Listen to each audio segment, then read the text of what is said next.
Alors, bonsoir à tous. Bienvenue à notre séance régulière du 6 mai 2019 de la municipalité de Lanse-Saint-Jean.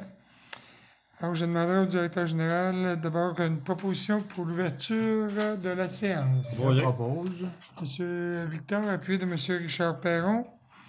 Lecture et adoption de l'ordre du jour, Monsieur le directeur général. Oui. Alors, donc au point 1, ouverture de la séance. Point 2, lecture et adoption de l'ordre du jour. Point 3, lecture et adoption des procès-verbaux. 3.1, dispense de lecture et adoption du procès-verbal de la régulière du 1er avril 2019. 3.2, dispense de lecture et adoption du procès-verbal de la séance extraordinaire du 15 avril 2019. 3.3, dispense de lecture et adoption du procès-verbal de la séance extraordinaire du 23 avril 2019. Au point 4, lecture et adoption des comptes du mois. Donc à 4.1, acceptation des comptes et paiements directs d'avril 2019. Point 5, renouvellement des petites caisses, on n'en a pas.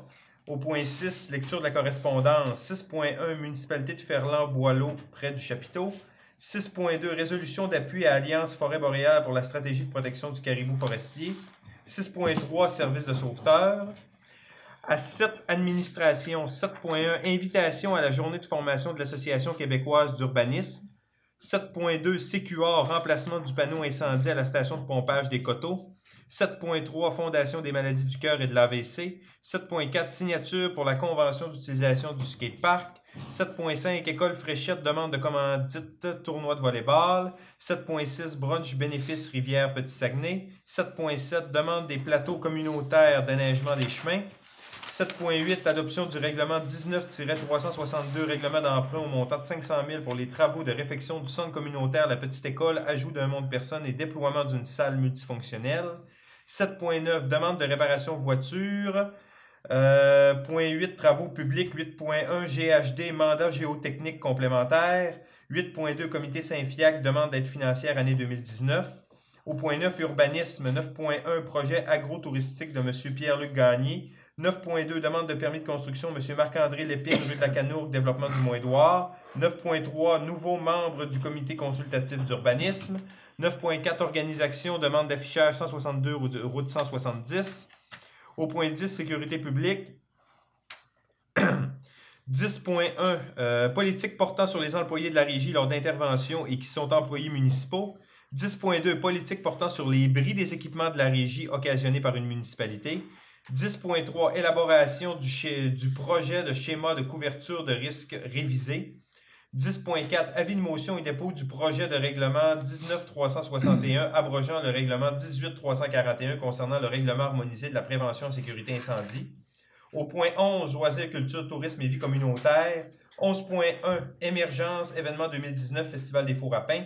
11.2, animation au quai municipal. 11.3, équipement de confort au bénéfice des personnes âgées. Point 12, varia. Point 13, rapport des comités et informations. 14, période de questions. 15, fermeture de la séance. Alors, quelqu'un propose l'ordre du jour, M. Éric Thibault. On va l'appuyer. Appuyé par M. Yvan Côté. Au point 3.1, on a la dispense de lecture et adoption du procès-verbal de la régulière du 1er avril 2019. Alors, est-ce que... Je propose. Proposé par M. Richard Perron, appuyé par J'appuie. M. Anicette Gagné. 3.2, c'est pour le procès-verbal de la réunion extraordinaire du 15 avril 2019. Je M. propose. Éric Thibault, appuyé par On va l'appuyer. M. Yvan Côté. 3.3, toujours dans un procès-verbal de la réunion extraordinaire du 23 avril 2019. On va proposer. M. Victor Boudreau, Appui. appuyé par M. Richard Perron. Au point 4, 4.1, c'est l'acceptation des comptes et paiements directs du mois d'avril 2019, M. le directeur général. Oui, alors, au niveau des paiements, on a l'acceptation des comptes. On a un montant de 18 636,36. On a fait une petite correction là, d'un montant de 400 $ relativement au document que vous aviez eu. Et après ça, pour les paiements directs, on a un montant de 1321,61. Donc, le tout se détaille ainsi. 91 38 68 47 Québec Inc. 172,46 boîtes de camions. Arsenal Web, agence numérique 97 et 73, support technique informatique. Librairie Marie-Laura 324 et 74, achat de volume. Sablage industriel Saguenay limité 2759 et 40, peinture pour la boîte du camion. CQR 390 et 92, main-d'œuvre, le système d'alarme. Association des plus beaux villages 345, activités pour la GA. Association touristique régionale 442 et 65, le forum touristique. BGM informatique 85 et 84, support technique. Roger Bouchard 31 et 50, frais de déplacement. Brassard Bureau 1676 et 61, achat de 2 classeurs. Fonds d'information sur le territoire 92, services d'information sur le territoire. Commission scolaire des Rives 2681 et 99, les honoraires professionnels. Drapeau et bannière, l'étendard 1063 et 52, achat de drapeau pour la municipalité. Eurofin Environex 671 et 91, frais d'analyse pour l'eau potable pour mars et avril. Amiro Inc. 87 et 74, produits alimentaires. Éric Côté-Sable et Gravier 9554 et 32, location de conteneurs et travaux préventifs. Bureautique FTI 1001 et 67, papeterie et services pour le photocopieur. Garage Mécapneux 1958 et 98, tapis pour camions et pièces. Groupe Ultima 74 970, l'assurance responsabilité et bien pour 1 an. Hydro-Québec 5262 et 31, partage des coûts pour la borne électrique. Jacqueline Lavoie, entrepreneur général 3288 et 28, travaux préventifs. Julie Simard, service conseil 3819 et 47, des honoraires pour le plan d'urbanisme. Gestion Pharma de Lance 13 et 94, produits alimentaires. Manon Landry 600 $ honoraires pour commandite de la Grande Ourse. Bernard Larouche 230 et 69, frais de déplacement. Lauréat Gagné 9728 et 5, réparation de la tonne et travaux préventifs. Le quotidien Progrès Dimanche 889 et 68, avis public pour les plans d'urbanisme. Godreau Saucier Simard 616, la mensualité, les honoraires professionnels avril et mai. Walter Clower Québec Limité 869 et 40, renouvellement concernant les municipalités pour 1 an. MRC du Fjord du Saguenay 10 875 et 77, la cote-part déchets et téléphonie. Novo Studio Inc. 590 et 5, abonnement pour 1 an. Atlantis Pompe Sainte-Foy 57 et 12, matériel d'aqueduc. Produits BCM 96 et 20, matériel d'aqueduc. Régie intermunicipale de sécurité incendie 65 192 et 33, la cote-part numéro 2 au niveau de la régie. Ensuite, centre de rénovation au Mandouer 352 et 77, achat de différents matériaux. SEAO Construction 488 et 51, le service d'appel d'offres pour les contrats de la petite école. Signis Inc. 4599, matériel de signalisation pour soutien aux initiatives culturelles du milieu. SNC Lavalin 10 922 et 63, les honoraires professionnels dans le cadre de Primo, l'assainissement des eaux. Spécialité YG Limité 29 et 16, matériel aqueduc. SPI Santé Sécurité Inc. 633 et 11, plaques d'ancrage. Transport Bouchard 62 et 37, frais de transport de marchandises. Ville Saguenay 550 et 98, les frais de cours. Et ce qui s'était rajouté sur un de mes frais de déplacement, là, Jonathan Desbiens, 473 et 40, les frais de déplacement de mars et avril. Donc, ça fait un total de 218 636 et 36. Par la suite, si on s'en va voir les paiements directs, donc pour les paiements directs, on a la Visa Desjardins, là, un montant de 237 et 87. Ensuite, on a des produits pétroliers, là, l'essence, les camions, 1083 et 74 pour un total de 1321 et 61. Est-ce que vous avez des questions? Oui, Novo Studio. Oui. C'est quoi, hein? Novo Studio, ça c'est un abonnement pour avoir de l'information là, avec Novo. Là, eux, ils font tout ce qui touche là, la protection au niveau de la CNESST. Donc, ils nous donnent là, diverses capsules, diverses informations là, qui touchent beaucoup là, au niveau des travaux publics. Ils nous donnent l'information, puis c'est un abonnement là, OK. à cette information-là. C'est une revue. Une revue. Ouais. Oui, autre question. Oui, au niveau de la commission scolaire des Rives, la ressource, c'était pour L'embauche, l'embauche, sélection. c'est une ressource. OK. Oui, ben, c'est pour l'adjoint aux travaux publics. OK. D'autres questions? Ça va? C'est bon. Quelqu'un propose? Je propose. M. Richard Perron, appuyé par M. Yvan Côté. 6.1, on est dans la correspondance, donc la municipalité de Ferlin-Boileau, près du chapiteau. En fait, la municipalité de Ferlin-Boileau nous a demandé d'emprunter notre chapiteau pour la dimension 40-40. C'est pour une activité qui va avoir lieu le 13 juillet prochain à Ferlin-Boileau. C'est une activité, c'est Boréal Fest. Boreal Fest. Boreal Fest, c'est ça.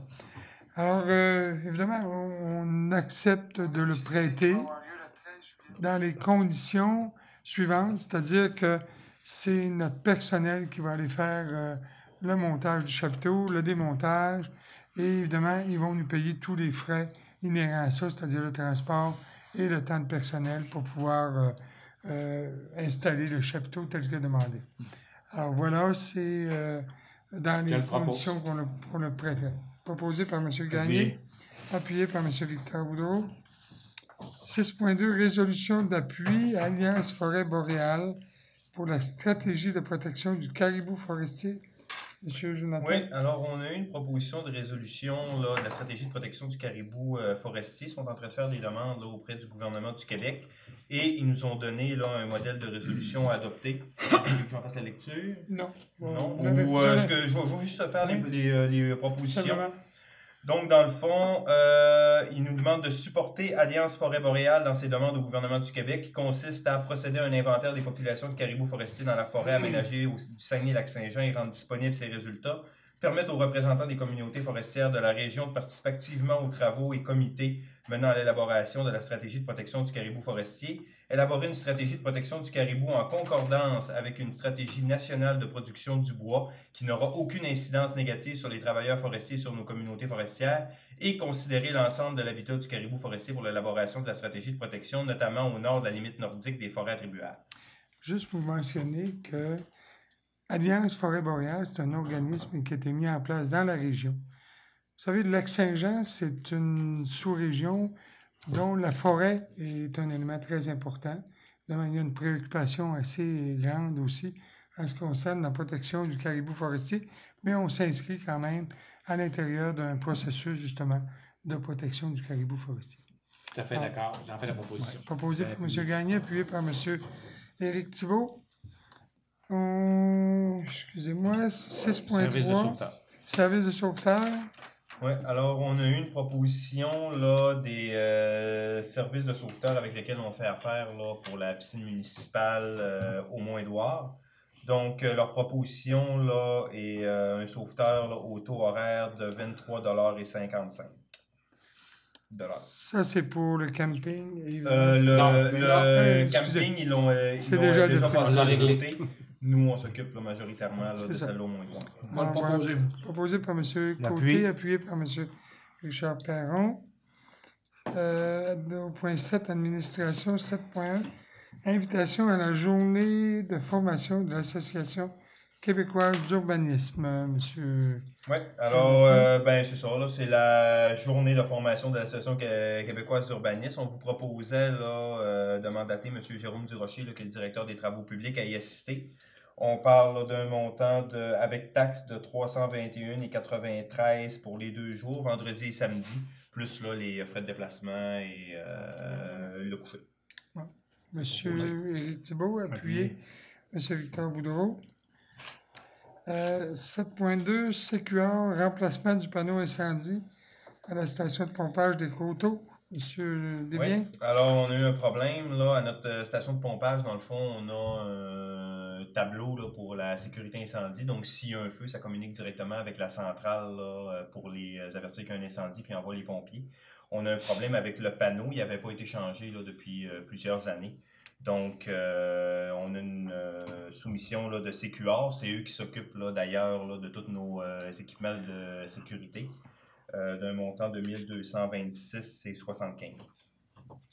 Je le propose. Proposé par M. Richard Perron, On va appuyé l'appuyer. par M. Yvan Côté. 7.3, Fondation des maladies du cœur et de l'AVC. En fait, c'est une campagne de financement annuel. Habituellement, on donne un montant de 50 $. Oui. On fait des propositions, M. Oui. Boudreau, appuyé Appui. par M. Richard Perron. 7.4, signature pour la convention d'utilisation du skatepark. En fait, c'est que c'est avec la commission scolaire. Donc, c'est pour adopter une résolution pour m'autoriser à signer le contrat avec la commission scolaire. propose. M. Éric Thibault, appuyé par Olivier. M. Yvan Côté. Dans la résolution, est-ce que ça concerne aussi la patinoire en hiver? Pas mal ça. Non, c'est- il y a non, deux on va protocoles vraiment juste différents. parler du skatepark. C'est deux protocoles différents. Merci. Bon, 7.5, École Fréchette, demande de commandite pour le tournoi de volleyball. Alors, on donne un montant annuel de 200 $. Si vous êtes d'accord, Je le on propose. fera la même chose cette année, proposé par M. Gagné, J'appuie. appuyé par M. Richard Perron. 7.6, brunch bénéfice de Rivière Petit-Saguenay. Alors, c'est un brunch bénéfice qui va avoir lieu, excusez-moi, Deux juin. le 2 juin. Ça a lieu habituellement au village vacances. Oui. C'est au coût de 35 $, donc ce serait pour acheter 2 billets pour cet événement. Proposé. Monsieur Yvan Côté, appuyé par M. Richard Perron. 7.7, demande des plateaux communautaires, déneigement du chemin, M. Desbiens. Oui, alors on a eu une demande là, au niveau des plateaux là, pour leur donner un coup de main là, pour l'ouverture de leur chemin. Donc, ça rentre là, au niveau là, de notre règlement de chemin de tolérance. Dans ce cadre-là, ce qu'on ferait dans le fond, c'est qu'on paierait 50% de la facture qu'ils vont nous soumettre spécifiquement là, à l'ouverture du chemin. Et on va aussi leur faire la recommandation là, pour les prochaines années là, de suivre la procédure là, des chemins de tolérance, là, comme l'ensemble des autres contribuables, là, pour qu'ils soient inclus dans la résolution qu'on passe d'habitude là, aux environs du mois d'octobre, mois de novembre. Je le propose. Proposé par M. Anicet Gagné, appuyé par M. Victor Boudreau. 7.8, l'adoption du règlement 19-362. Un règlement d'emprunt au montant de 500 000 pour les travaux de réfection du centre communautaire de la petite école, ajout d'un monde personnes et déploiement d'une salle multifonctionnelle. M. Desbiens. Oui, alors on a déposé le projet de règlement à la séance extraordinaire du 23 avril.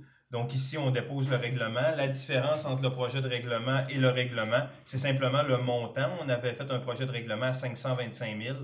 Donc, on a révisé là, lorsqu'on a fait nos dépôts là, pour les subventions pour le programme. Donc, on a ramené le règlement à 500 000. Donc, une baisse de 25 000 $.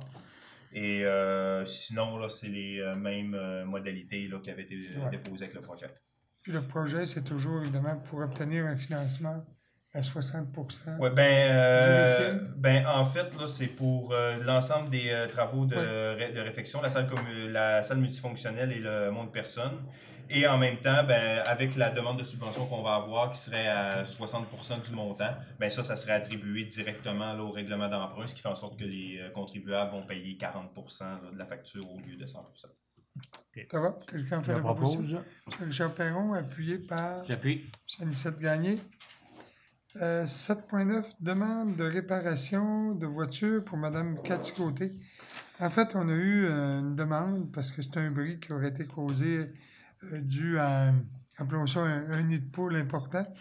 Alors, je vous proposerais de transférer le dossier au directeur général et demander au directeur général de faire une réponse écrite parce qu'il y a quand même aussi un aspect légal dans cette demande-là, qui a été d'ailleurs un petit peu fouillé, mais il y aura une réponse qui va être faite. Ouais. Si vous êtes d'accord, on adoptera une résolution pour transférer le dossier au directeur général. Oui, je propose. Proposé par M. Oui. Richard Perron, appuyé par M. Victor Boudreau. 8, travaux publics, GHD, mandat géotechnique complémentaire. Ce point-là aussi va être reporté. Il y a des échanges actuellement avec SNC-Lavalin. C'est dans le dossier d'assainissement des eaux. Donc, on n'était pas prêt ce soir. Là, le mandat n'était pas tout à fait ficelé, si on veut, pour adopter une résolution ce soir. Donc, ça va être reporté à une autre rencontre. 8.2, Comité Saint-Fiacre, demande d'aide financière pour 2019. En fait, on a une demande pour le chemin Saint-Fiacre. Il faut dire que le chemin Saint-Fiacre, c'est un chemin municipal. On a des demandes des fois pour des chemins privés, mais c'est un chemin municipal.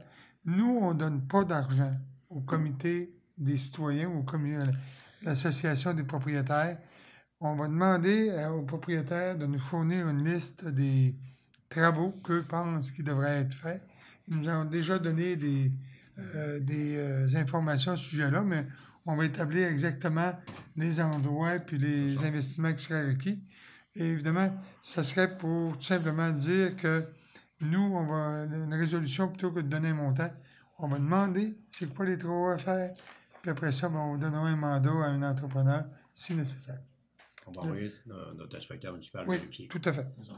Je le propose. Proposé par M. Boudreau, appuyé par Appui. M. Richard Perron. Au point 9, urbanisme 9.1, le projet agro-touristique de M. Pierre-Luc Gagné. Alors, je veux juste mentionner que moi, j'ai pris connaissance aujourd'hui du projet. Je sais que vous avez eu l'occasion d'en discuter. C'est un excellent projet. Je pense que c'est un projet qui doit se réaliser. On a une recommandation aussi du CCU, c'est bien ça, Oui. M. Thibault? Oui. Par contre, il va y avoir des éléments qu'on devrait ajouter à la résolution. Alors, on va avoir une réunion extraordinaire lundi prochain. Donc, on va d'ici là faire la résolution ou établir la résolution de façon conforme, puis on va l'adopter lundi prochain. Vous êtes d'accord avec ça? Oui. On va reporter tout simplement le dossier. Ça va? Oui.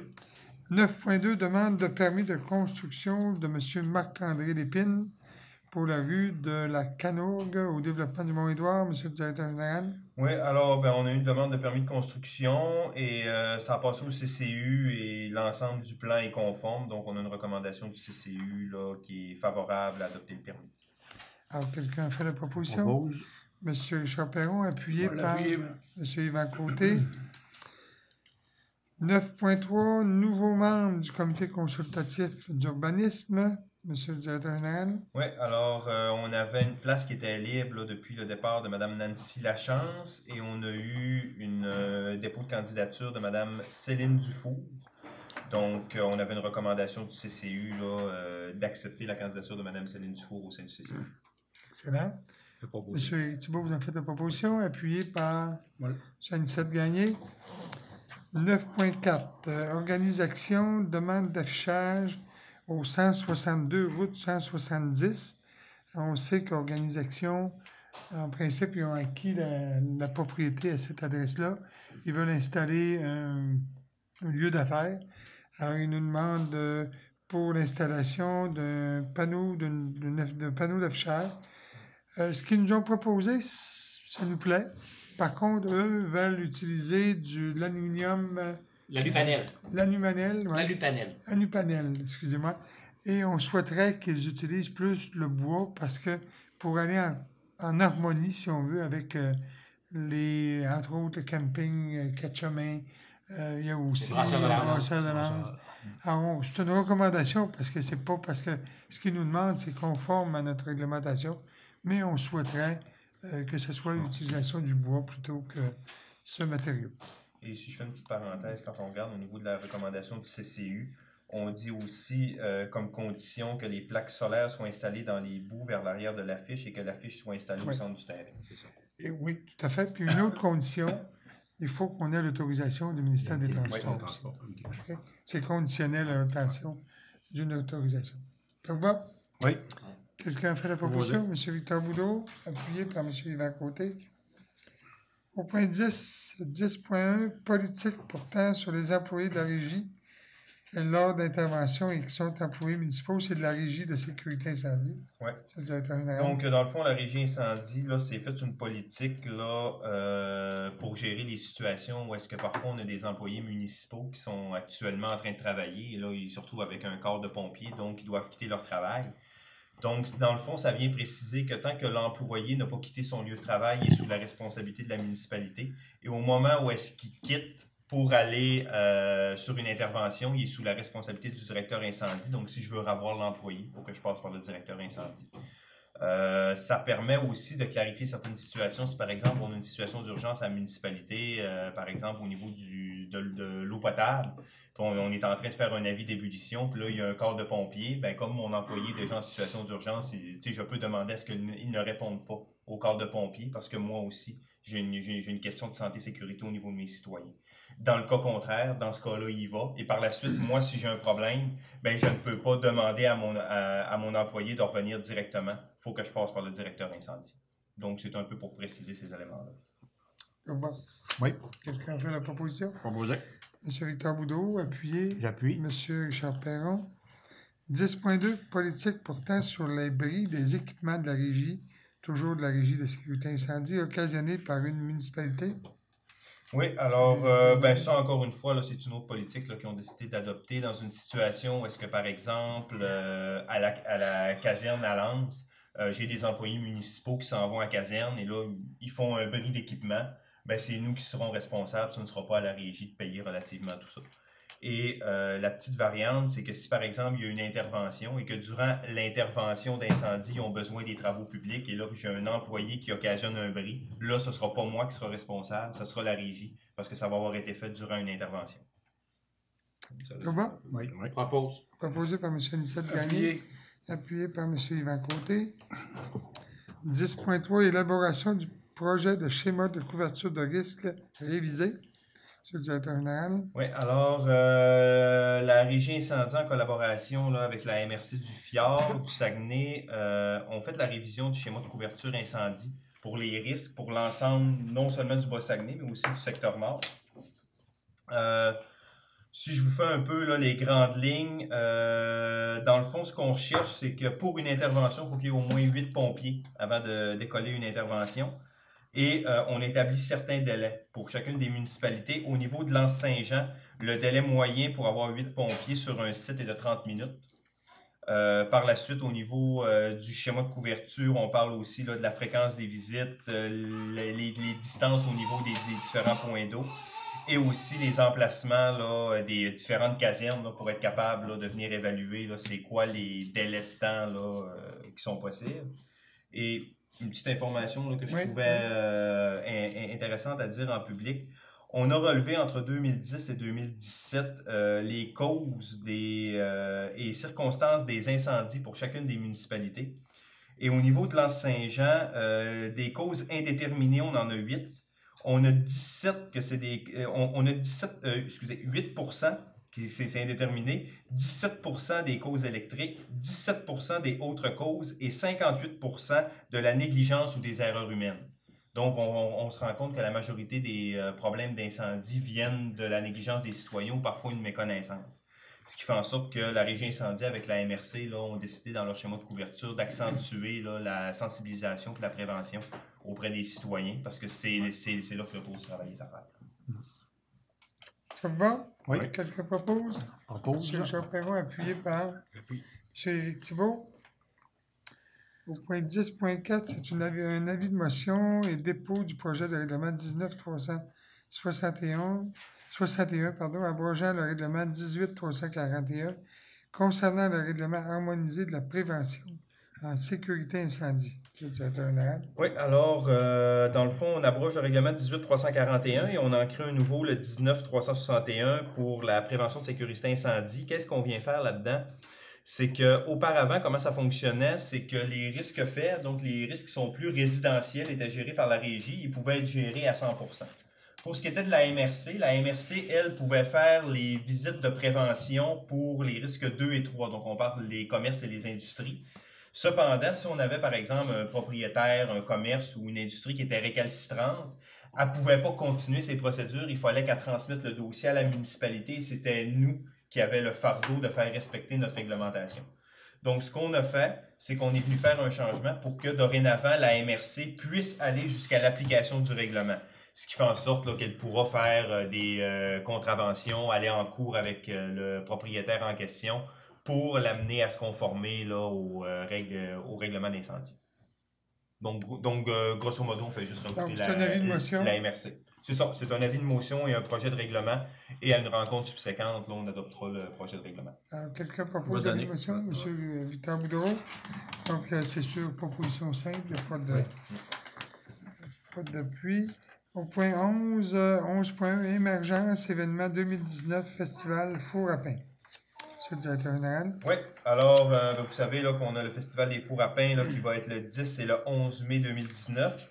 Donc, on a un budget pour l'événement de 4 275 et à ce niveau-là, on voulait faire un dépôt au niveau du FDT, là, qui est le Fonds de développement des territoires auprès de la MRC, pour aller chercher une aide financière d'un montant de 2025 là, pour closer notre financement. Bon, Propose. proposé par M. Richard Perron, appuyé par M. Nicette Gagné. 11.2, animation au quai municipal, M. le directeur général. Oui, alors on a un projet là, pour stimuler un peu là, l'animation au quai municipal. Donc on parle d'une programmation, des cachets artistiques et on parle aussi de faire une espèce de projet pilote là, de halte gourmande au quai municipal. Donc, on parle d'un projet, là, un budget de 11 724,44 et à ce niveau-là, on voudrait aussi faire une demande au Fonds de développement des territoires de la MRC pour un montant de 8 565, là, ce qui permettrait de balancer le budget. Ça vous va? Oui. Je pense qu'on a un lieu touristique vraiment Très important. très important. Parce que les années Il passées, faut l'animer. ce qu'on nous a reproché les années passées, c'est que ça manquait d'animation sur le quai. Et la halte gourmande, qu'on l'appelle, c'est pas pour concurrencer les restaurants. Hein. C'est que les gens vont pouvoir déguster et acheter des produits. Comme par exemple des champignons. Du terroir. Des produits du terroir. Alors, c'est pas la concurrence par rapport au restaurant. Exact. C'est ça, ça ne sont pas des kiosques où est-ce qu'on va pouvoir commander des mets préparés puis manger. C'est ça. Alors, je le propose. Proposé par M. Anicette Gagné, Appui. appuyé par M. Richard Perron. 11.3, équipement de confort au bénéfice des personnes âgées. Juste peut-être comme entrée en matière, on avait eu une demande, c'est l'automne, Dans le mois de novembre. dans le mois de novembre. En fait, la Maison des aînés pour l'installation d'un air climatisé. On sait que l'été dernier, c'était un été très chaud. Donc, évidemment, on ne savait pas trop comment traiter le dossier. Mais nous, à la MRC, les municipalités, on a un montant de 2000 $, qu'on appelle dons et commandites. Et ces montants-là, évidemment, il faut adopter des résolutions pour demander à MRC de verser ces montants-là. Et généralement, c'est pour améliorer, disons, on essaie de trouver des façons d'améliorer la qualité de vie de nos citoyens. Donc, nos personnes âgées, je pense, qui ont souffert l'an passé. On ne paye pas la facture en totalité, mais on va faire au moins une demande pour avoir ce 2000 $-là pour acheter un air climatisé à la Maison des aînés. Si vous êtes d'accord, vous avez fait la proposition? Et, ça va être pris là, à même le don des commandites de 2018 parce qu'on ne l'avait pas utilisé. On a utilisé le 2019 pour le Grand Défi Pierre Lavoie cette année. Donc, c'est vraiment une demande spécifique à 2018. Tout à fait. Je l'appuie en précisant que c'est pour la salle communautaire qui est la salle où les gens mangent. C'est ça.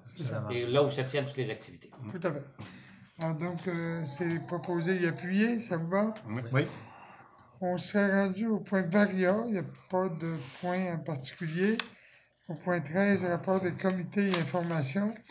Alors, comme à l'habitude, je vais demander aux conseillers de faire part des différents suivis des dossiers ou encore des informations à transmettre au public. Monsieur Victor? Oui. Mercredi passé, on a eu une réunion, le CREDD, ça veut dire le Conseil régional de l'environnement et du développement durable du Saguenay-Lac-Saint-Jean. On devait être une 50aine de personnes. C'était surtout pour les 3 grands projets présentement, je suis Ariane Phosphate, Métaux Bloc-Rock puis GNL. Le monde, c'est sûr que si ces 3 projets-là se font, c'est sûr qu'il va y avoir une augmentation du nombre de bateaux qui vont passer dans le Saguenay. Le monde sont venus poser des questions, puis le monde est inquiet. Il est inquiet pour la pêche blanche, inquiet pour le tourisme. Voir si ça va polluer le Saguenay. Les belugas. Les belugas, ouais, c'est un peu tout. Puis je comprends un peu les personnes qui posent des questions parce que dans le fond, là, c'est sûr que s'ils passent, mettons, 300-400 bateaux de plus, c'est inquiétant. C'est sûr que nous autres, personnellement, mais quand tu navigues sur le fjord avec le tourisme, tout ce qu'on a, c'est pour ça que le monde sont venus poser des questions. Je trouve que ceux-là qui étaient là, ils ont défendu le point. Je trouve qu'ils prenaient, en général, pour la population, puis ils sont là pour nous, pour défendre des points que le monde posait des questions. Je trouvais que ça a été une bonne assemblée, puis le monde était vraiment intéressé. J'ai même été surpris. Je vais vous parler aussi du dépôt sec. À partir du 11 mai, le samedi prochain, le dépôt sec va être ouvert à partir de 9 h jusqu'à 3 h de l'après-midi. Ça, c'est jusqu'au 15 juin. C'est ça? C'est ça. Je ne me trompe pas. Puis j'aimerais demander au monde aussi de faire attention. Vous savez que lorsque vous venez porter des pneus, si le ring est après, nos employés n'ont pas le droit de le laisser passer. Il s'en passe encore quelques-uns parce que j'ai été, moi, samedi. Puis il y avait des pneus montés sur des rings, puis il était pilé un par-dessus l'autre, et il y en avait 4. Nous autres, nos employés, là, ceux-là qui viennent de ramasser ça, là, ils ne les prennent pas. Nos employés, il faut qu'ils les prennent. Ils vont les faire démonter au garage, on paye, puis ils les ramènent là. Donc, ça coûte de l'argent à toute la population, là. Mettons, l'employé prend 1 heure pour les faire démonter 4 rings, mais calculer 1 heure de son temps. Puis le temps qu'il paye à 5 $ la roue, ben, quand tu calcules ça, c'est le nombre de population. Si tout le monde font ça, là, ça va coûter, ça va augmenter le prix, là. Ben, on dit des fois, c'est des petites affaires de même que, normalement, le monde, on va à Chicoutimi, là. Je sais, j'ai été, moi, puis c'est extrêmement sévère. Ici, on essaye, mais je veux dire, on a seulement un surveillant, puis des fois, il s'en porte.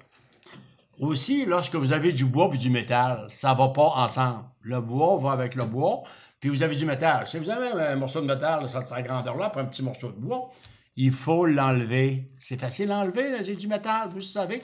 Puis vous le savez, quand vous arrivez, vous avez l'écriteau qui est là à l'entrée, c'est bel et bien indiqué au complet. Ça s'améliore, mais il y a toujours de la place à l'amélioration. Merci beaucoup. Est-ce que je peux faire un petit commentaire là-dessus? Oui. Juste pour une information, on va avoir le rapport financier, là, la présentation du rapport financier. Et en 2018, on avait un budget de 25 000 là, pour le centre de tri et le dépôt sec. On va finir avec des coûts réels d'à peu près 50 000 justement, là, dû là, à tous les conteneurs qu'on doit vider là, sans cesse. Il y a des gens qui mettent des choses qu'ils n'ont pas à mettre au niveau des conteneurs. Et on a aussi des situations où est-ce qu'il y a des gens qui font des travaux de rénovation. Et lorsqu'ils font des gros travaux de rénovation, ils sont supposés, avec leur entrepreneur, de se louer eux-mêmes leurs conteneurs et de gérer eux-mêmes leurs déchets. Mais malheureusement, ce que les gens font, c'est qu'ils essayent de faire une petite vite puis d'envoyer ça au dépôt sec pour sauver, justement, là, le paiement du conteneur. Et oui, les gens qui font des rénovations réussissent à sauver un peu sur leur conteneur, mais la facture ensuite qui est remise à l'ensemble de la municipalité est quand même importante. Là. Donc, en 2019, on a haussé un peu là, le budget au niveau du centre de tri, mais on mise aussi beaucoup sur la bonne foi de la population là, pour essayer de faire attention relativement à ça. Et on va regarder aussi au niveau là, des travaux publics là, pour essayer de se trouver une façon de travailler pour essayer de limiter justement là, au maximum ces abus-là. Juste peut-être pour ajouter aussi, d'ici, je ne sais pas quand exactement, mais la compétence a été attribuée à la MRC en ce qui concerne les centres de tri et dépôt sec. Donc actuellement, la MRC est en train d'étudier ou de travailler sur un projet pour l'ensemble des municipalités de la MRC. Ça ne veut pas dire qu'il va y avoir des dépôts secs dans toutes les municipalités, mais il va y avoir un contrôle beaucoup plus serré au niveau de la façon d'utiliser ce service. C'est un excellent service à la population, mais il faut être respectueux, je pense, pour l'ensemble des concitoyens et de respecter les consignes qui sont énoncées, qui sont toutes bien claires à l'entrée du site. Donc, on demande aux citoyens là, de prendre attention à ça parce que c'est tout le monde qui paye. Puis la question des travaux de rénovation ou de construction de gaz, prenez un conteneur ou louez un conteneur pour pouvoir justement éviter de faire payer toute la population pour des services ou des travaux qui vous concernent, vous, personnellement. C'est ce qu'on nous demande. C'est sûr, il y a aussi les entrepreneurs qui demandent des fois d'ouvrir le jeudi ou le vendredi. Un entrepreneur est supposé d'avoir son conteneur. Puis ils vont le peser, puis il y a des endroits pour ça ici à Saint-Jean. Il y a M. Éric Côté, que il y a une pesée, puis ils vont le payer un conteneur. Puis si vous avez fait des travaux majeurs, vous allez payer pour ce que ça va vous coûter. Là. Ça veut dire que vous faites une couverture, puis vous faites 3 ou 4 voyages. Il y en a qui, on va faire un voyage samedi-là, on va faire un voyage samedi prochain, ou 2 voyages, un dans l'avant-midi, puis un sur l'heure du midi, puis ça va passer. Mais c'est ça, c'est tous nous autres qui payent dans ce temps-là. C'est toute la population. Là. C'est important aussi. Là. Ouais. Merci, c'est vrai. Bon message. Monsieur Perron? Oui, merci, M. le maire. Oui, j'ai plusieurs sujets. Je vais vous parler du comité touristique. On a eu l'Assemblée générale le 11 avril dernier à l'Auberge du Camp de base. Et je voudrais profiter de l'occasion pour remercier 2 membres, dont Roger Dallaire et Sylvain Brisson, qui se sont retirés du comité touristique. Et souhaiter la bienvenue à un nouveau membre, Cynthia Régelé, de l'Auberge du Camp de Base. Il y a encore une place sur l'OCA du comité touristique, donc les gens qui seraient intéressés à joindre l'OCA, vous êtes les bienvenus. On a eu une bonne participation aussi là, à l'Assemblée générale, tout près de 30 personnes, donc ça se maintient au niveau de la participation. On a plusieurs projets, là, comme j'ai déjà parlé précédemment. On en a parlé tout à l'heure au niveau de l'animation du quai municipal, où on a retenu 3 dates, le 21 juillet, le 18 août et le 15 septembre, où il va y avoir chansonnier, trio, et même une femme orchestre qui va être présente. Donc, au cours des prochains mois, vous allez avoir l'occasion d'avoir une programmation là, détaillée. En même temps, on en a parlé aussi, on veut faire une halte gourmande là, sur le quai pour justement faire de l'animation là, auprès des touristes et auprès de la population, parce qu'on fait ça pas juste pour les touristes qui débarquent au quai, mais on fait ça pour la population de l'Anse-Saint-Jean aussi. On a parlé du four à pain. On est en train de faire l'inventaire des fours à pain à l'Anse-Saint-Jean. On est rendu à 23-24 fours à pain. C'est quand même impressionnant là, comme inventaire là, au niveau des fours à pain.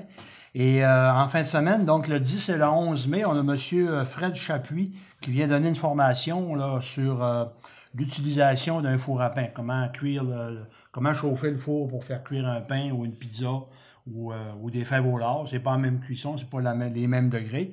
Donc le 10 et le 11 mai. Et le festival en tant que tel des fours à pain devrait se tenir le 28 septembre. Donc ça va être sur une formule pas de route des saveurs, là, mais avec un parcours où les gens vont pouvoir aller déguster différents mets au four à pain. J'en profite pour inviter les propriétaires de four à pain à nous contacter. S'il y en a qui veulent participer au festival en septembre, bien, ça va nous faire plaisir là, d'envoyer les gens chez vous là, pour participer là, au festival. On a eu aussi un déjeuner-conférence le 25 avril dernier au restaurant chez Montagnier, où le sujet était le développement numérique des entreprises. On a eu quand même une belle participation. On visait 20 personnes, on a eu 17 personnes, donc ça a été une belle conférence. Et puis, on a appris qu'on pouvait peut-être aller chercher des subventions là, pour mettre à jour notre borne interactive. Donc, ça a été très intéressant là, au niveau de cette conférence. C'est tout pour le comité touristique. Rapidement, pour le comité vert, je rappelle la fête du printemps qui va avoir lieu le 26 mai. Retour à la petite école. Donc, vente de garage, composteur à moitié prix, les fleurs, etc., etc. Donc, vous aurez plus d'informations là, à venir. Je pense que ça a paru aussi dans l'entre-nous. Oui. La vente de garage aussi en fin de semaine, le 11 et 12 mai, dans le village. Là, c'est dans toutes les maisons. Toutes les maisons dans le village. Personnes qui veulent faire une vente. C'est ça, sans permis. Donc, c'est le 11 et 12 mai, là, samedi, dimanche qui vient. Et les encombrants vont passer le 15 mai. Donc, ceux qui ont des encombrants là, à mettre au chemin, c'est pour ça qu'on a fait la vente de garage là, à cette période-là. C'est tout. Merci. Merci beaucoup. Merci. Monsieur Thibault. Oui. Alors, moi, je vais vous parler d'abord de notre système de transport en commun. Donc, c'est le transport adapté collectif du Bas-Saguenay. Donc, pour avoir des chiffres un petit peu rapidement, on parle d'un parcours de 86 000 km au compteur pour les trois véhicules du transport cette année. 86 000 km à travers la route dans des transports, évidemment, pour les déplacements locaux et à la fois aussi pour des déplacements extérieurs. Alors, pour l'année 2018, on parle de 4 700 déplacements. Par rapport à l'année précédente, on parlait aux alentours de 4 900. Il y a eu une diminution au niveau de certains déplacements. Par contre, dans le Nolisé, on enregistre une bonne augmentation. Donc, on peut dire que le système de transport se porte bien. La demande est là. Il est adapté pour les personnes qui en ont besoin. Et puis, il y a des ouvertures aussi au niveau du collectif. On rappelle évidemment la réussite avec la Maison des jeunes des transports du vendredi.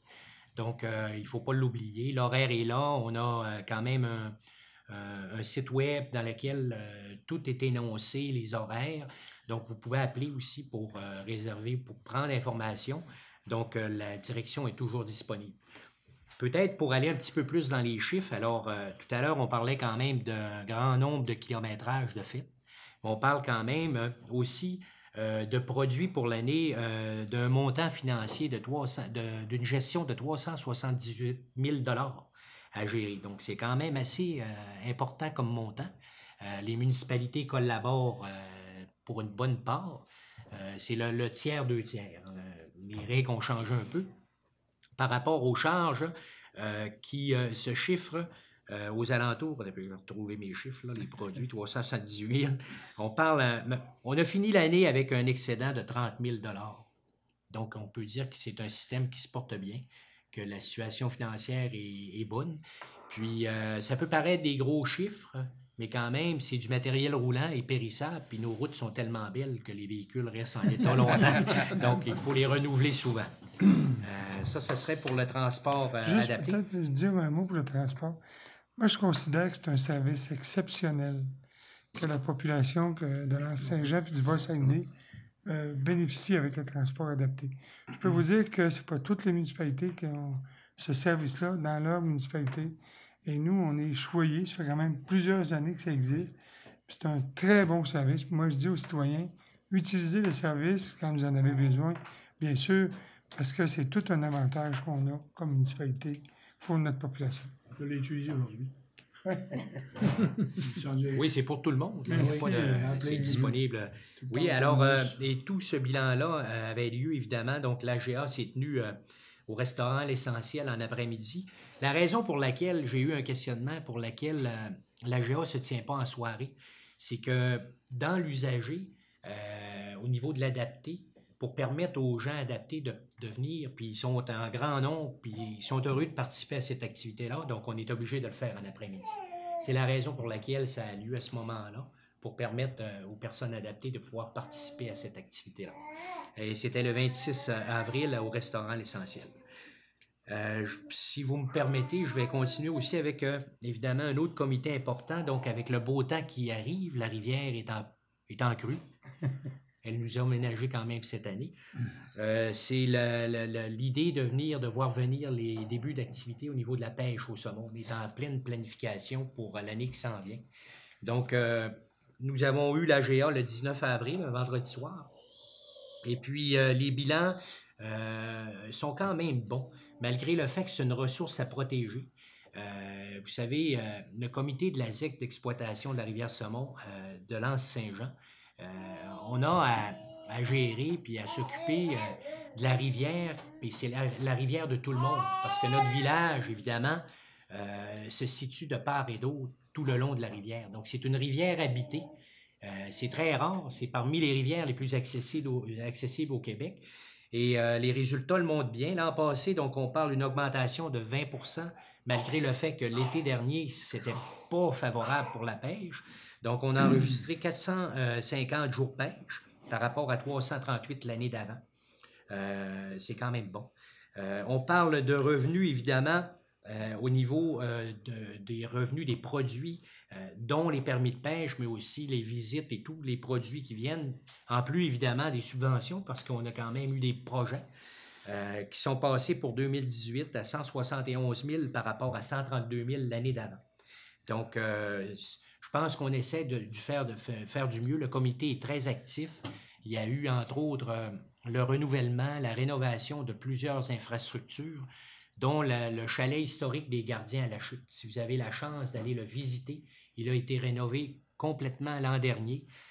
Ceux qui ont travaillé dedans, le chapeau, là, ça a été vraiment, c'est vraiment un bijou là, du patrimoine. Il y a eu aussi la petite route d'ascension, le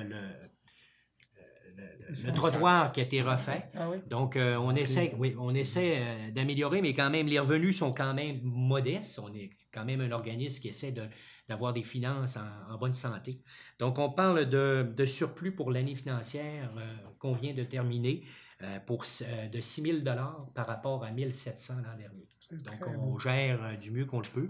Et là-dessus, il y avait aussi la rénovation du ruisseau Bédine. C'est un projet qui était important pour la truite de mer. On s'est rendu compte que la truite de mer était moins présente dans notre secteur. On a regardé au niveau des possibilités puis des résultats avec la biologiste Mme Karine, puis on s'est rendu compte que il y en a de la truite de mer, mais pas tenter souvent à aller frayer dans la rivière parce que leurs habitats de frais ont été brisés dans le déluge. Donc là, on est en train de travailler pour essayer de remettre ces états de frais-là en situation. Puis d'ailleurs, après les travaux qui ont eu lieu l'été dernier, à l'automne, ben là, on enregistrait, il y avait des endroits où la truite était revenue et était en train de frayer parce que ça peut être un apport intéressant aussi. Quand la saison de pêche au saumon se termine, à l'automne, il peut y avoir la pêche à la truite de mer. Voilà. Merci beaucoup. Merci. Très belle présentation. Monsieur Anicette, vous avez aussi des sujets à nous... Merci. Dans la même foulée que mon collègue Éric Thibault, c'est le mois de mai, c'est le mois des assemblées générales. Hein. Alors, on a eu l'assemblée générale annuelle à la petite école. Alors, on a fait on a présenté les états financiers, bien sûr. Et il y avait une représentante des citoyens qui ne voulait plus revenir parce qu'elle déménage, Mme Louise Goyer. Et elle a été remplacée par Mme Marielle Allard comme représentante des citoyens, qui est en même temps fait partie des usagers avec minuit -5. Alors, c'est intéressant d'avoir cette personne-là comme membre du conseil d'administration de la petite école. En général, à la petite école, ça va bien. Je vous passe sous silence tous les chiffres.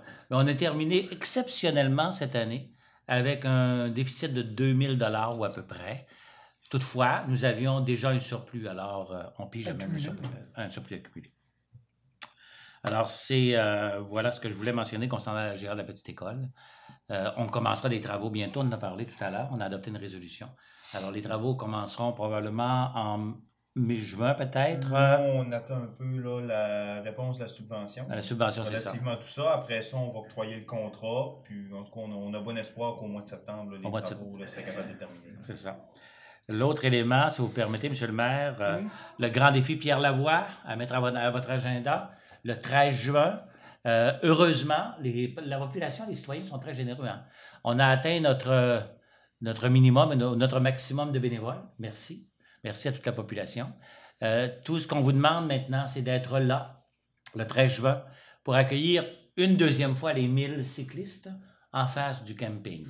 Alors, il faut être là pour leur chanter, leur dire bienvenue et également pour faire du bruit.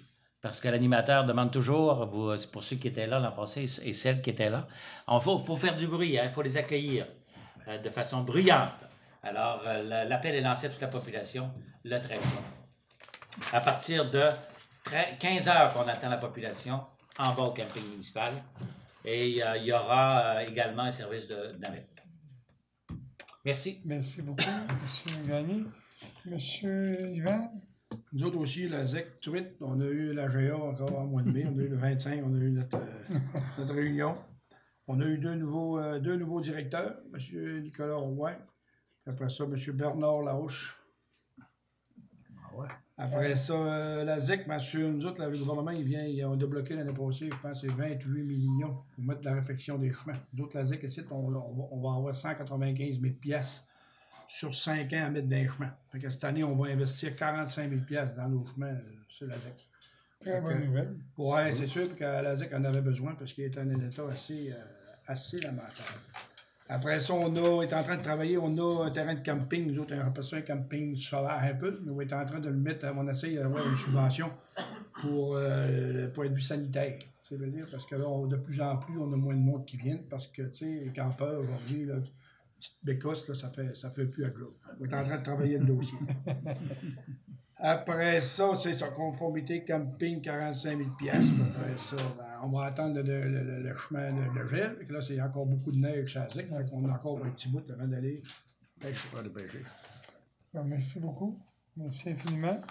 Peut-être juste pour vous mentionner, pendant la période de questions, vous dire que lundi soir prochain, on va vous présenter le rapport financier annuel de la municipalité. Donc, il va y avoir une réunion extraordinaire à 19h ici à la salle municipale pour la présentation des états financiers de 2018. Il va y avoir aussi d'autres points qui vont être ajoutés, mais vous allez recevoir l'autre jour sur place. Oui. Juste un petit point, juste pour dire, on a eu la confirmation, on avait présenté un projet là, pour refaire le Belvédère du Mille qu'on a dans les environs. Plus, on avait aussi inclus le sentier Pierre-Lavoie au niveau du Mont-Édouard. Et on a eu une réponse positive là, du ministère de l'Éducation et de la Condition féminine. Là. On parle d'une subvention maximale pouvant aller jusqu'à 58 062. Donc, on va commencer à travailler là, pour réussir à monter le projet. La subvention, c'est à peu près 80% des coûts. Donc, comme vous voyez, on essaye de se développer. On va chercher beaucoup de subventions. On a un directeur du développement, M. Larouche, qui est actif. Puis, On trouve des picots. il y a des bons succès. Des bons succès. C'est une belle subvention. Ça. Ouais. Très belle subvention. Comme aussi pour la ZEC. Là, nous autres, c'est on vraiment- est fiers. On est fiers. vraiment quelque chose. Donc voilà, on s'est rendu au point 14, la période de questions du public. Il faut se présenter au micro. Est-ce que vous êtes habitué? Marie-Francine, bienvenue. J'ai 3 questions. Ma première, c'est la présidente du comité vert qui parle. Alors, pour le centre, notre éco-centre, avec le renseignement qui a été donné par le directeur général, si j'ai bien retenu, le budget a comme défoncé, doublé, 25 000 de trop ou de plus. Alors, ça vaudrait pas la peine qu'il y ait le samedi, ou toutes les fois que c'est ouvert, le samedi, en tout cas, une deuxième personne, parce qu'il y a des places où on nous demande notre nom, on note notre nom, notre adresse et le pourquoi on vient. Moi, toutes les fois que j'y étais, on m'a jamais demandé mon nom. C'est vrai, je suis très connue, mais quand même, on m'a jamais demandé mon nom. J'ai pas eu connaissance qu'on note ça. Ça pourrait éviter, vous avez dit que vous vous fiez sur la bonne volonté des citoyens, mais il n'y a rien comme que la rumeur se répande, que ça commence à être plus sévère puis qu'on ne peut pas en passer des petites vites. Plutôt que de défoncer, ça serait peut-être bien d'avoir un deuxième employé pour que ça soit plus strict. Là, parce que des fois, il y en arrive 3-4 en même temps. Là. Ouais. Voilà. On va regarder si c'est possible dans le budget. Bien là, tant qu'à défoncer, Oui, défoncer pour tout à du fait. salaire. En tout cas, c'est... Je peux peut-être compléter Oui. un petit peu. Comme je vous l'avais dit, on a une portion que oui, ça touche les citoyens, mais nous aussi, on va travailler là, auprès de nos différents employés là, pour les sensibiliser puis lui mettre vraiment des critères d'acceptabilité Oui. au niveau des gens qui vont venir. Ah ouais, c'est Comme, pas la place pour être gentil, là. Il faut être sévère. Comme, par exemple, si une personne arrive avec un trailer, avec du stock dedans, on peut peut-être, par exemple, lui demander de nous montrer son permis de construction qui a été approuvé par la municipalité ou son permis de rénovation avant de lui permettre de domper. Ce qui, d'un côté, va nous permettre de s'assurer que la personne a suivi les règles au niveau de la municipalité. Excellent. Mais aussi, de s'assurer qu'au niveau de la MRC et que l'ensemble des rénovations, il va y avoir un suivi relativement à ça là, au niveau des évaluations foncières, par exemple. Oui. Je peux dire autre chose. Moi, j'y vais presque tous les samedis après-midi. Quand l'employé est là, moi, je suis là en général une heure et demie avec lui, puis je discute des choses qu'il peut amener, des choses qu'on doit refuser quand je suis là. Puis c'est sûr qu'on a des nouveaux employés, et des fois qu'ils laissent passer des affaires, puis ils sont vraiment des fois pas tellement au courant. Mais c'est pour ça que j'y vais. Puis là, j'étais malade un peu, j'ai pas été, mais là je suis correct. Merci. Ma deuxième question, c'est par rapport à la citoyenne que je suis, qui aime utiliser le transport adapté. J'ai su rien qu'il y a quelques mois, parce que moi, toutes les fois que je l'ai demandé, ça a toujours bien été, mais c'est d'abord et avant tout pour un transport adapté. Alors, il y a eu un lundi, c'est pas moi qui l'avais demandé, il y a eu un lundi, il y avait des gens qui voulaient prendre le transport, mais comme il n'y avait aucun utilisateur handicapé qui le demandait, il n'y avait pas de transport qui montait à Chicoutimi parce que c'est d'abord et avant tout un transport adapté.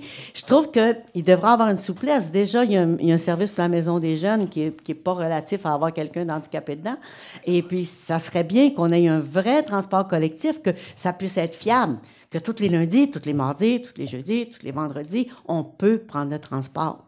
Voilà. Oui, moi, je peux peut-être répondre, oui.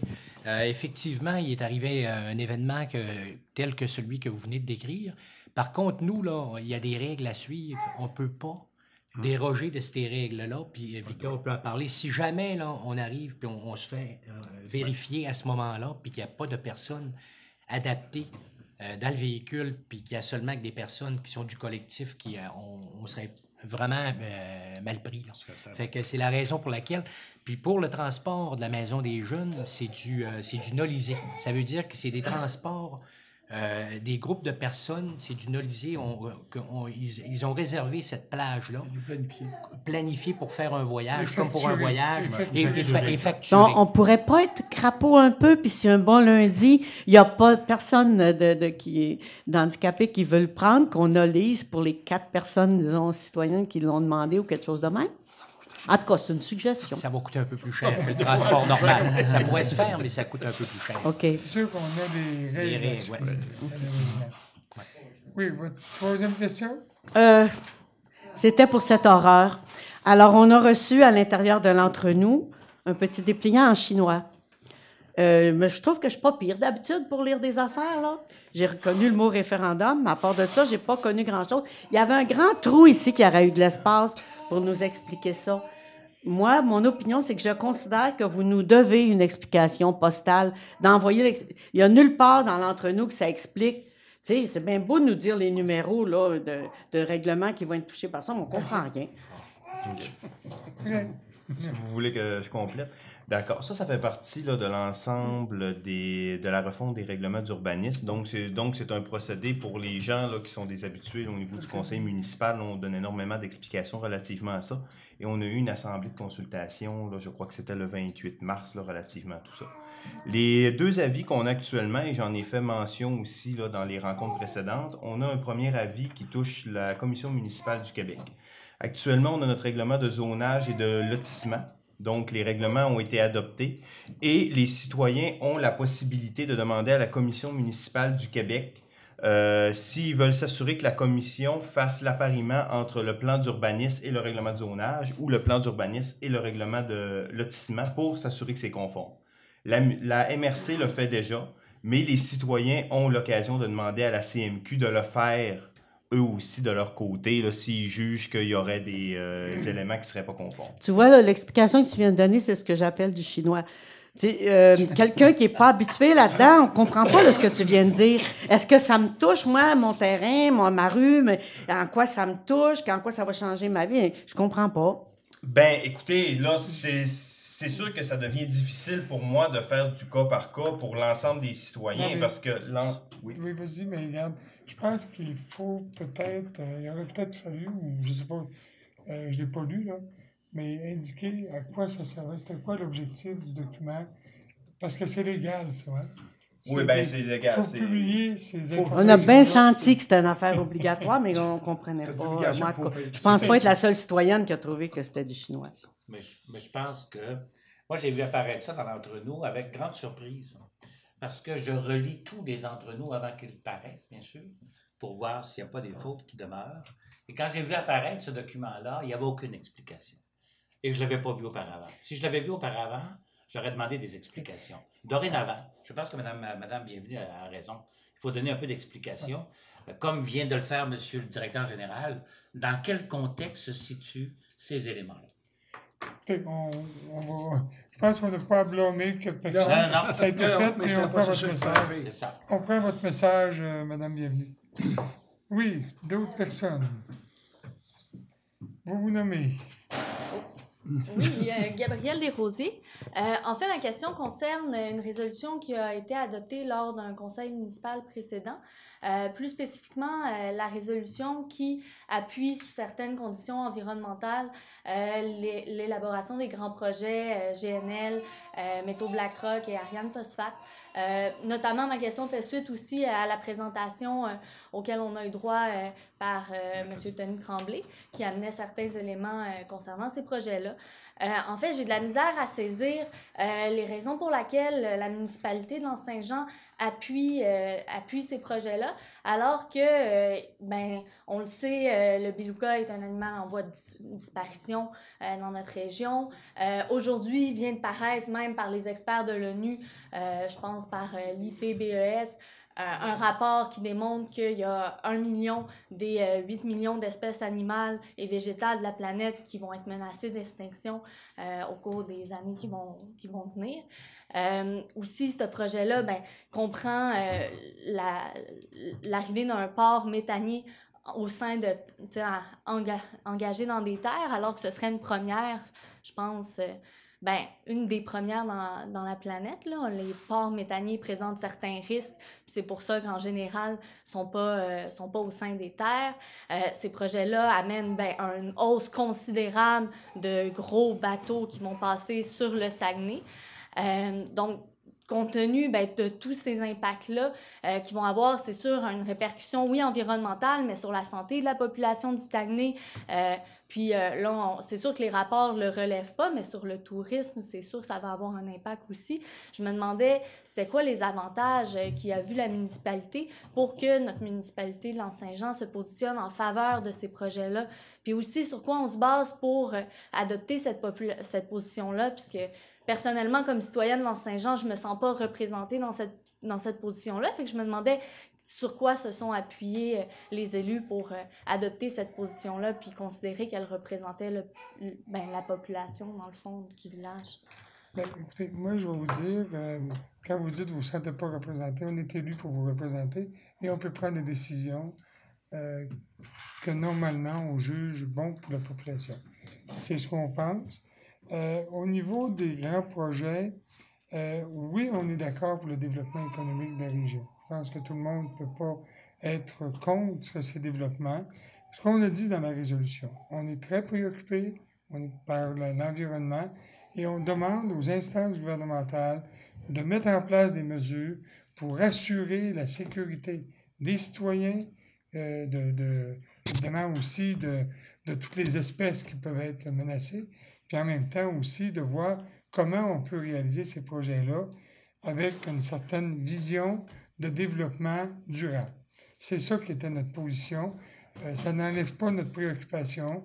Ce qu'on dit, puis quand on regarde l'avancée des projets, c'est de se faire dans un contexte vraiment environnemental avec une vision de développement durable. OK. En tout cas, c'était juste, j'avais de la misère personnellement à comprendre comment on peut parler de développement durable quand il s'agit d'énergies fossiles, donc qui sont pas renouvelables. Puis, je voyais mal les avantages du développement économique. Là-dedans parce que je ne suis pas un spécialiste. Okay. Mais il y a toutes sortes de théories. On dit que ça va avoir un effet dans d'autres pays, qui va avoir un impact aussi sur l'ensemble des émissions de gaz à effet de serre. Mais je ne suis pas assez connaissant et je ne veux pas rentrer là-dedans. Par contre, ce que je peux vous dire, c'est que nous, on a rencontré quand même des environnementalistes. Je dis nous, les maires, quand on a eu les rencontres. Et évidemment, on fait part de nos préoccupations. Puis la même chose au niveau des politiciens. On nous demande de s'assurer qu'on va utiliser les meilleures méthodes ou façons de faire pour justement faire en sorte qu'on va pouvoir marier le développement économique et le développement durable. Merci d'avoir entendu mes préoccupations. Merci. Oui. Bonjour. Bonjour, monsieur. Jean Hudon, citoyen dans Saint-Jean depuis un bon petit moment. J'avais aussi le désir de vous poser une question là-dessus, mais avant de vous la poser, j'avais un autre sujet, peut-être pour m'informer personnellement. À partir de l'église jusqu'à peu près à la hauteur des plateaux, le chemin est pas mal magané, comme c'est le cas. Avez-vous un projet de rénovation là-dessus? Regardez, je vais vous dire. Oui, juste un point d'information. Deux choses. Ce qui a fait qu'on n'a pas travaillé sur ce chemin-là, c'est à cause de notre projet d'assainissement des eaux. Vous faites ça d'abord, puis ensuite, c'est-à-dire qu'il faut passer dans la rue. On va tout briser la rue. Si on fait des travaux actuellement, ça va être à refaire. Deuxièmement, demain, on a une rencontre avec les représentants du ministère des Transports, le directeur régional. On le fait venir ici à chaque année. On le fait passer dans le chemin, on lui dit « Voici notre méthode, nos routes. » Mais, vous savez, on est préoccupé, puis c'est pas parce qu'on ne veut pas s'en occuper. Ça saute aux yeux. D'ailleurs, dans notre projet d'assainissement des eaux, on veut justement marier avec le ministère des Transports notre projet pour faire en sorte que quand on va passer pour installer les conduits et infrastructures nécessaires, que le ministère des Transports soit derrière nous pour refaire la route. Donc, demain, justement, c'est un sujet qu'on va aborder avec eux. Fait que ça s'en vient d'ici Oui. 1 an ou 2. C'est pas un dossier qui est simple. C'est un dossier qu'on travaille, je dirais, je pense que le DG peut le dire. Je lui pose au moins une question par semaine. En tout cas, bravo, là, je sais pas. Bon, mon autre point, ben, c'est sûr, comme Gabriel l'a souligné, on a été un peu surpris de voir arriver la résolution. Moi, personnellement, j'ai trouvé qu'il y avait des très bons points dans votre résolution, avec lesquels je suis entièrement d'accord, puis d'autres qui m'ont un petit peu surpris. Principalement concernant, j'avais de la misère à concilier dans mon esprit pourquoi, d'une part, vous appuyez la déclaration de l'urgence climatique qui dit qu'on fonce dans le mur avec l'ajout de CO2 dans l'atmosphère, les gaz à effet de serre, puis appuyer une entreprise qui va en rajouter beaucoup. Alors, pour moi, il y a comme... C'est comme incompatible pour moi. Là. Je comprends que l'attrait des emplois potentiels, c'est un point important, puis ça fait partie de l'idée du développement durable, de ne pas arrêter le développement, mais de le faire de façon durable pour la planète. En tout cas, on a fait venir M. Tommy. On espérait que vous veniez voir cette conférence-là avant de prendre votre décision. Peut-être qu'on aurait dû vous le dire plus tôt, là, quand on s'en venait avec ça. Il y a Victor qui est venu, et je suis très content de le voir là. Mais je ne pense pas qu'il y en a d'autres parmi vous qui ont venu. Là. Pardonnez. Non, mais à l'époque, à un moment de la rencontre, là, je me suis payé une chambre à l'hôtel spécialisé. J'ai su que tu faisais une très bonne raison. Mais en tout cas, peut-être que d'avoir entendu ce qu'il nous a expliqué, ça vous aurait donné un petit gêne avant d'adopter ça. Je sais qu'à Rivière-Tonté, ils n'ont pas adopté rien encore là-dessus. Fait que, puis pour le reste, savez-vous que Métaux BlackRock, c'est ce qu'on a appris à la conférence, une possibilité de 20 000 tonnes de déchets qui n'auront pas moyen de valoriser, qui vont peut-être enfouir au site d'enfouissement qui sert à la municipalité, à Iberville. Puis ça va réduire considérablement la durée de vie. Alors, c'est comme se tirer dans le pied. Là, il est trop tard. Les gouvernements l'ont subventionné, puis ils ont les autorisations environnementales, il manque le financement, mais ça va probablement se faire, Métaux BlackRock, puis ça va avoir des conséquences, dont celle-là. Je ne sais pas si vous l'aviez vu venir, là, mais en quelque part, ça va... Il y a une limite à ce site d'enfouissement-là, ça va réduire sa durée de vie. Ariane Phosphate, il y a très peu de chances que ça se réalise avant 10 ans, puis peut-être que quand ils vont arriver avec la possibilité de le faire, parce que le prix des marchés, le prix de la tonne, là, c'est pas rentable pour eux autres avant 10 ans, d'après un économiste du gouvernement. Ça n'arrivera pas tout de suite, cette affaire-là. Il n'y a pas d'urgence. Puis GNL Québec, ben c'est ça l'affaire. C'est encourager le diable, littéralement. Ça n'a aucun sens. C'est comme la même affaire que le pipeline de TransCanada. Le Québec a décidé que l'énergie sale, le pétrole sale de l'Ouest, on ne voulait pas, mais c'est aussi du gaz sale, du gaz de fracturation hydraulique. Il y a beaucoup d'émanations fugitives de méthane, des fuites un peu partout dans le tuyau, qui redoublent l'impact sur le réchauffement climatique du gaz qui va être brûlé au bout du compte. Tout ça ensemble, ça ne fait pas de sens. En tout cas, j'ai noté que vous avez mis des conditions. Est-ce que ces conditions-là vont vous permettre, éventuellement, si vous voyez que ça n'a pas de bon sens, que les gouvernements ne font pas ce que vous leur demandez de faire, y a-t-il une chance que vous reculiez et que vous reveniez sur votre décision là-dessus? Au moins pour GNL Québec. Écoutez, je pense qu'on prend une décision avec les connaissances qu'on a aujourd'hui et maintenant. Oui. Si demain, il y avait des conditions qui ne sont pas réalisées dans ce qu'on a dit là, on peut toujours changer d'avis. Okay? Mais comme je vous l'ai expliqué tout à l'heure, je ne vais pas reprendre, c'est sûr qu'on a une préoccupation de développement, mais de développement durable. Et évidemment, moi j'ai rencontré déjà les représentants de BlackRock, on leur dit, écoutez, il faut travailler pour améliorer les façons de faire, pour éviter justement le fait d'avoir une marque là, dans notre planète ou dans notre climat. Vous savez, je pense qu'aujourd'hui, les exigences sont fortes, les compagnies font des efforts, puis il faut continuer de pousser à ce qu'ils se concrétisent ou se conforment aux nouvelles exigences. Il faut les encourager dans la vertu, puis je pense que du côté de Métaux BlackRock, ils ont vraiment un désir de faire le maximum qu'ils peuvent pour avoir le moins d'impact possible. Puis je leur fais relativement confiance pour l'instant. Mais là, c'est sûr qu'ils ont encore besoin que ça se fasse. Là. Mais un coup que ça va être fait, peut-être que ça sera pas aussi pire. Mais on va lui chauffer de l'arrière, puis on va s'organiser. Il faut les suivre. C'est ça. Puis pour GNL Québec, moi, je vous dis, ça passera pas. Je vous le garantis tout de suite. Prenez, mark my word, comme ils disent en anglais. C'est beau. Merci, monsieur. D'autres questions? D'autres... Oui. Bonsoir, Alain Roux. Je pense comme si je disais bonsoir à Alain Roux. Bonsoir, mon nom est Alain Roux.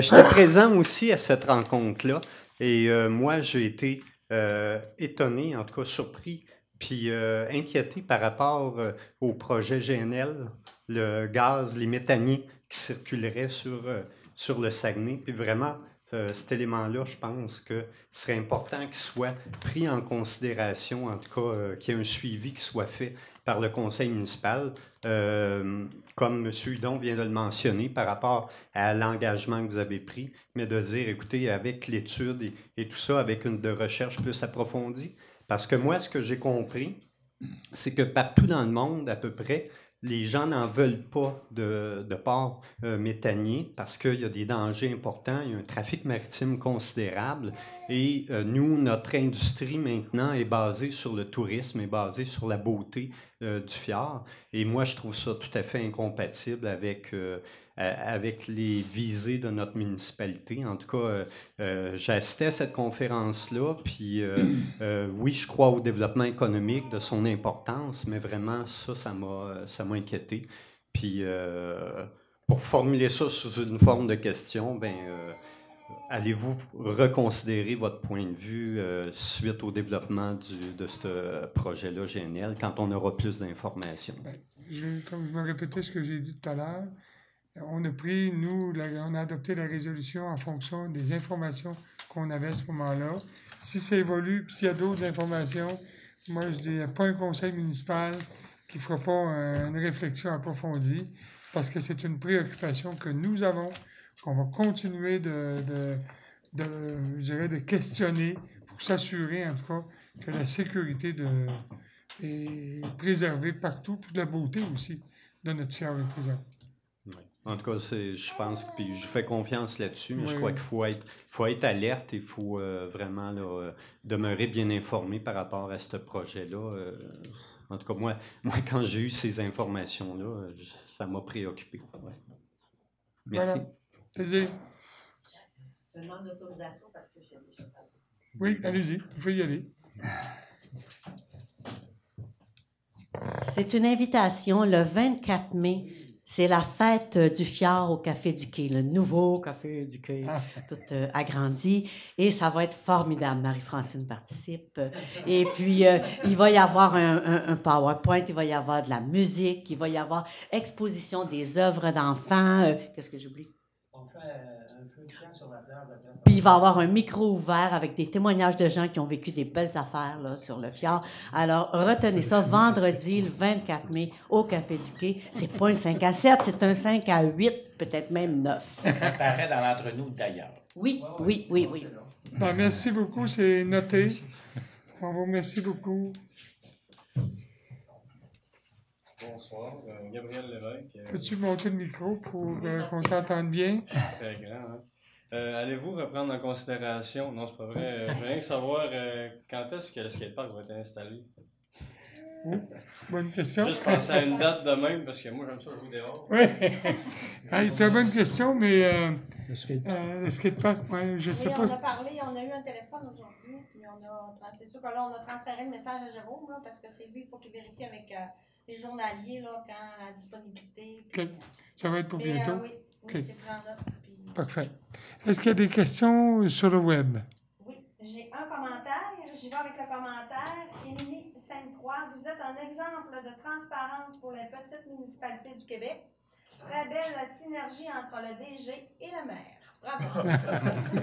Et j'ai une question aussi de Monsieur Jean Beausègle. Serait-il possible d'avoir des affiches et des indications pour indiquer le Mont-Édouard à partir de la route principale, la 170? Il y en a déjà.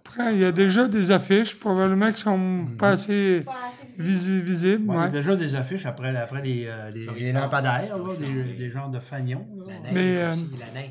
Ce que je comprends aussi, c'est que, regarde, je vais répondre comme ceci, c'est qu'on travaille actuellement à revoir tout l'affichage Tout à fait. de la municipalité, aux entrées de la municipalité, pour justement indiquer aux gens aussi que le village, c'est vers le quai, puis que le Mont-Édouard, c'est vers plus là, à la rue des Coteaux, la montagne. Alors, oui, on travaille là-dessus avec des spécialistes. Oui. Alors, c'est M. Anissette aussi qui est sur le comité, donc on a une préoccupation importante là-dessus. C'est tout? C'est tout pour les questions. Merci beaucoup. C'est la fin de la période de questions. Proposition pour la fermeture de la séance. Proposé. Monsieur Éric Thibault, merci beaucoup. Merci, public. Merci à la maison.